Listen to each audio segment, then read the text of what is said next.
Balik na sa eskwelahan na ang mga sinuspending klase kasunod ng pagputok ng Bulkang Kanlaon. Pero ang mga estudyante nakikihati sa mga inilikas na residente.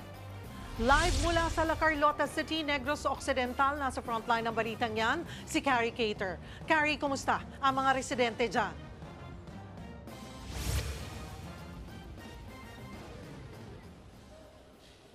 Cheryl, nandito tayo sa La Carlota City College, Cubay Campus, kung saan marami nga rin ang naninirahang evacuees. Pero tuloy-tuloy pa rin ang mga klase rito ng dalawang magkaibang eskwelahan. Ang kwento nga ng mga guro't estudyante sa atin, nahihirapan silang mag-adjust kahit na ilang buwan na rin mula nang napilitan silang lumipat sa bagong learning setup. Dito naman sa kabuuan ng La Carlota City, may mga bakas pa rin ng ashfall at isang ang lalaki ang nag-viral na nagpahid ng abo sa kanyang katawan. Viral ang video ng lalaking ito na nagpapahid ng abo sa katawan sa Barangay Araal sa La Carlota City. Ang abo galing sa pumutok na Bulkang Kanlaon.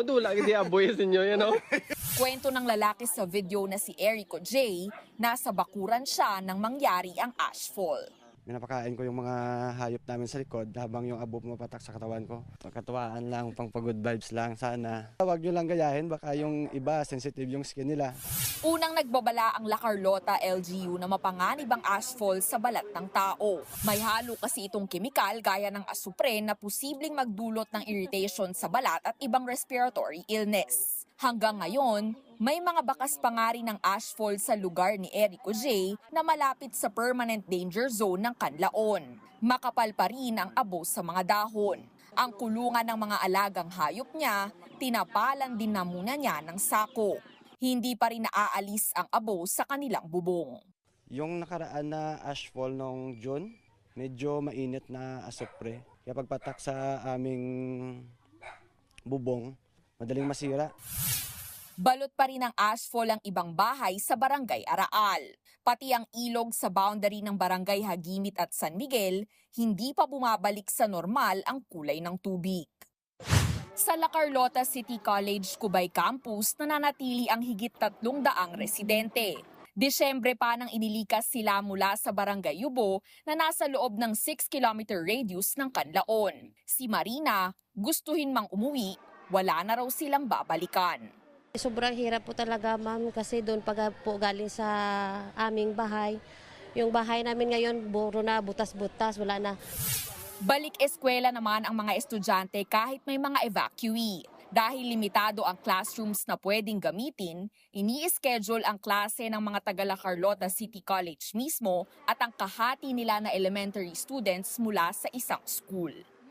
Sa isang buong classroom na ito, nasa 80 college students ang gumagamit. Pero sa isang araw lang yan. Dahil sa ibang araw, may mga elementary naman na nakikigamit din dito at halo-halong grade level sila na pinagsisiksikan. Kapag hindi sila nakaschedule sa naturang eskwelahan, modular learning naman ang ipinatutupad.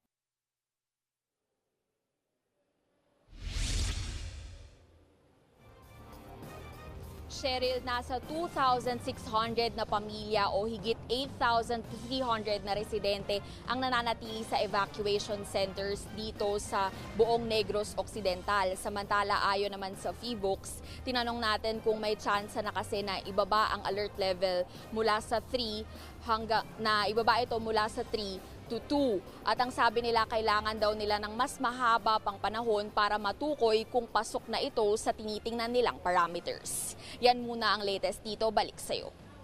Maraming salamat, Carrie Cater. Mga kapatid, Cheryl Cosim po, huwag maging huli at maging una sa lahat sa balitaan. Para sa tuloy-tuloy na talakayan sa Frontline, mag-follow at mag-subscribe sa social media pages ng News 5.